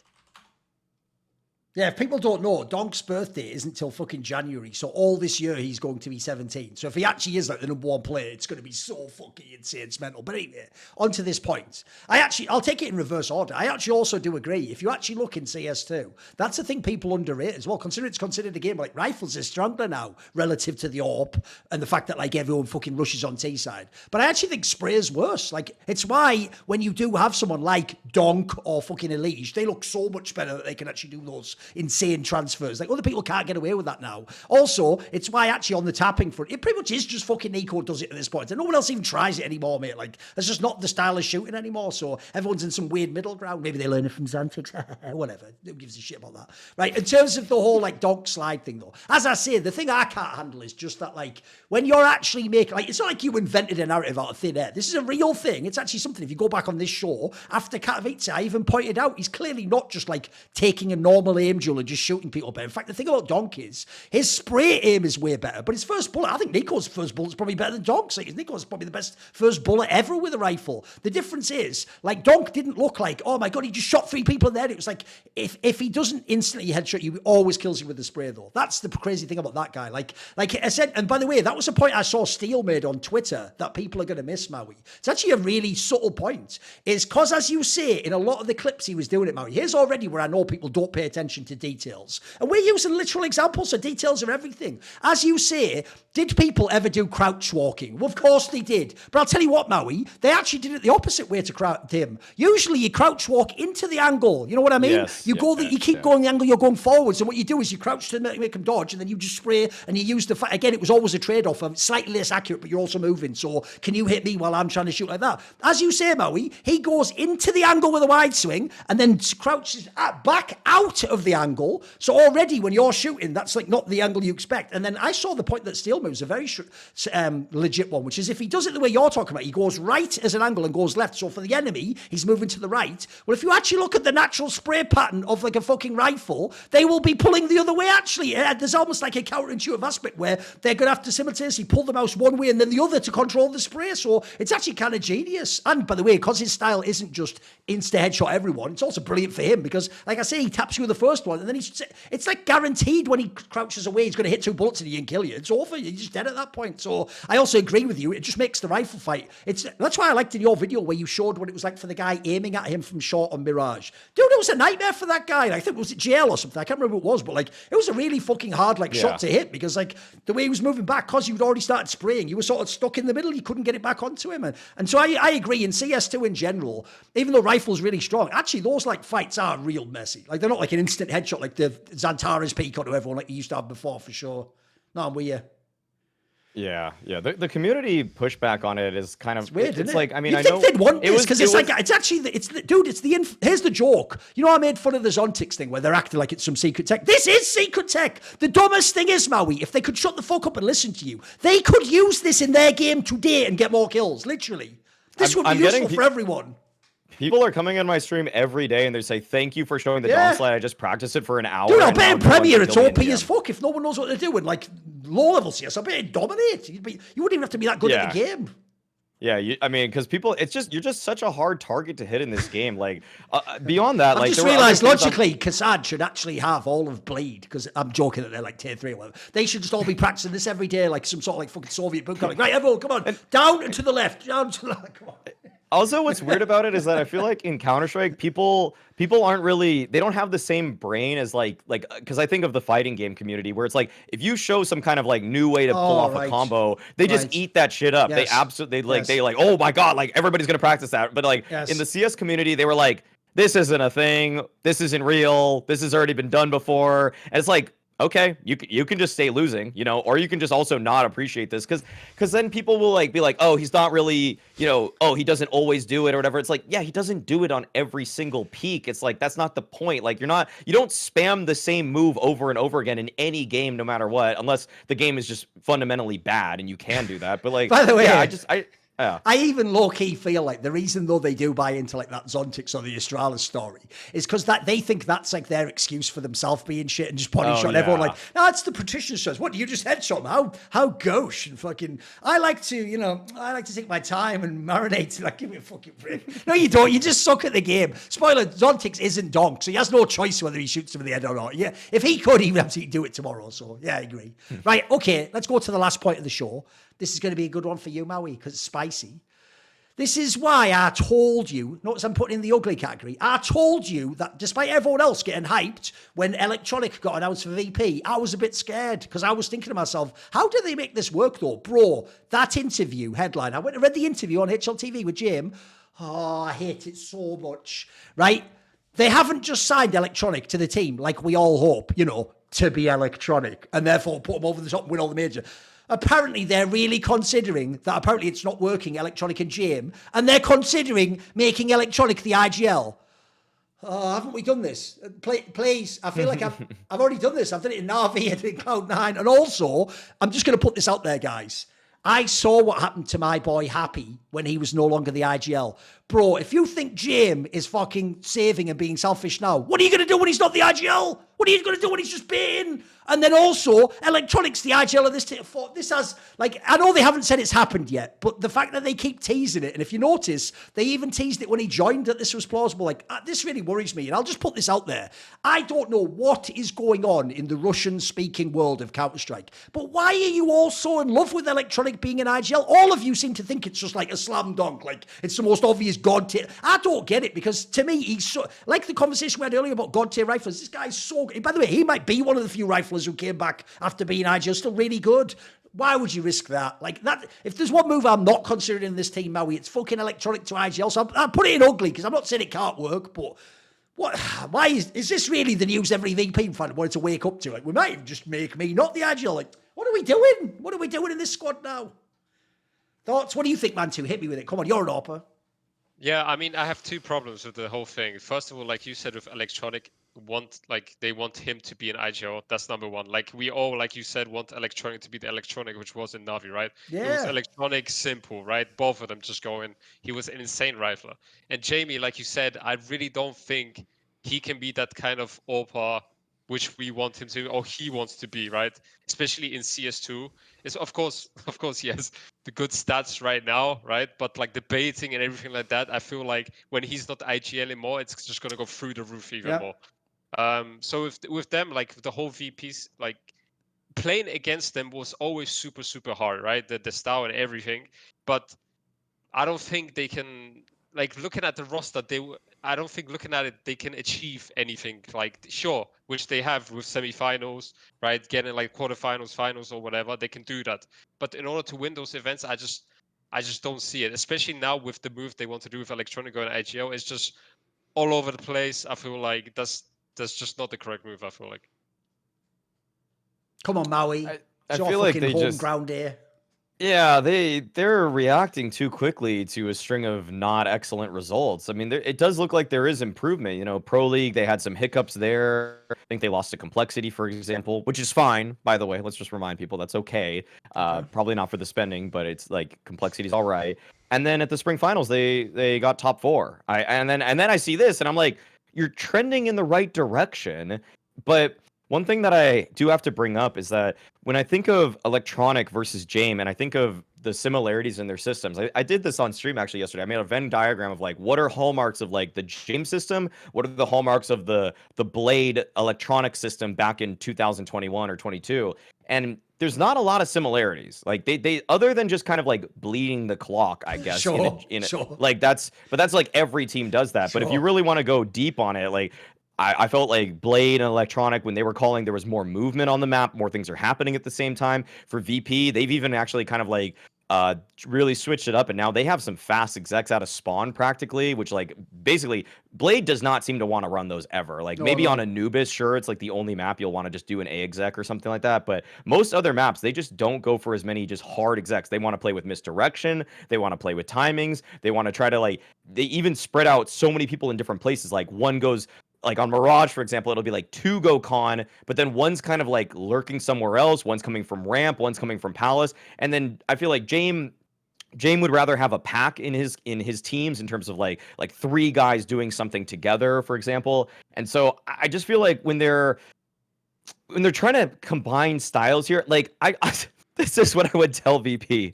I would say Electronic, just we saw you try to impose your style onto Cloud9. Just kindly shut the fuck up. Just listen to Jame and let it go. Let it run for 3 more months, 5 more months, and then you can really, if things aren't working, if you guys aren't making a semifinals or a grand finals appearance or anything like that, you can start to impose your style. But Jame has a hallmark.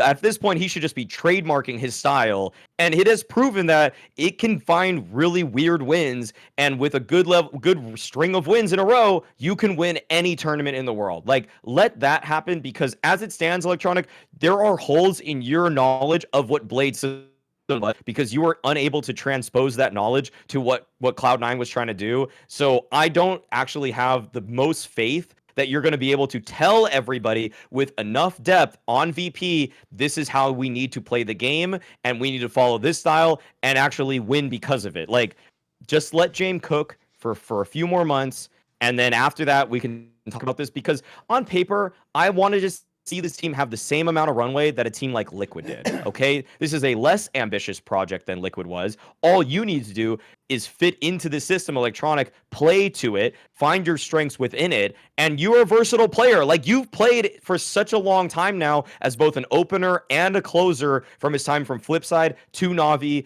to Cloud9. You should be able to adapt your game to it as opposed to making this entire roster adapt to you. I also don't feel like Jamie will be the type of person that let Electronic IGL. Sure, he could do it for a month, let's say, and then randomly he would be like, you know, actually I have better ideas, you know, actually I want to run it this way, and it's going to cause problems. I've seen that time and time and time again, where you had the past IGL and then you have a new IGL. It's okay, you do it, and then the new IGL is feeling kind of like, fuck, you know, this guy, you know, maybe doesn't trust my calls, and then this guy's thinking in the back of his head like, I could have called better, you know. So I feel like that could be a problem with the whole Jamie Electronic thing, where it's just going to cause problems. Unfortunately, I was just thinking up a totally inappropriate joke where basically, technically, another thing that has happened in VP room is they just let Dastan, the coach, go. So maybe the move is James just becomes the coach eventually. So then my inappropriate joke was, he was like, right, lads, has everyone jerked off before the game? Fame, you're just not jerking off enough, mate. 120 an hour, like a week, 2 weeks before the... Whatever. Rookie numbers. I know, exactly. Pump those up. You get the point anyway, whatever. And then obviously he gets like, you know, fucking Edward Cleland to come in like, oh, you having problems with your wrist? Yeah, put this like a band round, like, give it free. And then ice it beforehand, like. Well, okay. Actually, I want to say this also. Like, when that whole like hit to reputation thing. I'm going back really far in the podcast, but I have to say this. Like Mindbody Esports, after that whole retreat that Liquid did, is getting the most random flame.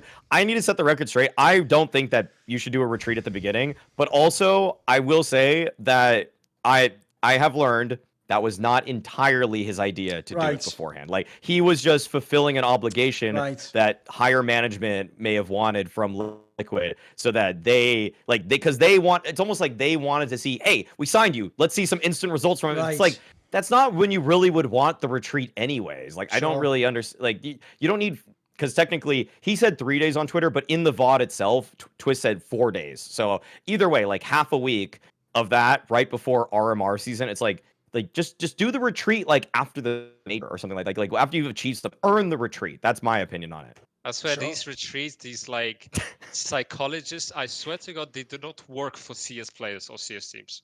Like, I had so many times in teams where we had psychologists or team bonding or stuff like that, and it just doesn't help CS players at all. One point, I remember a funny story where we were psychologists in OG. We're talking, right, all these ideas, you know how psychologists have all these ideas, different ways to approach the game, your mentality. And then Valde says out of nowhere, come on, you're either good at the game or you're not. I love it. That's, you know? Imagine how nonplussed this psychologist... And then the psychologist like, bro, my whole career down the drain. You know? You're either good at the game or you're not, you know? The thing is, Valde, it's kind of like my whole job for that not to be true, so I'm going to go with no. Like, I love that. And I also just love, because that's just Valde. He's just a really honest person, and it's just how he is. So. Yeah, it's just honest. It's so realistic. You know? I know. If you're not good at the game, then don't play the game, you know? That's it. There's nothing you can do. He literally said there's nothing you can do psychologically, mentally to improve your game. You're either good or you're not, you know? So...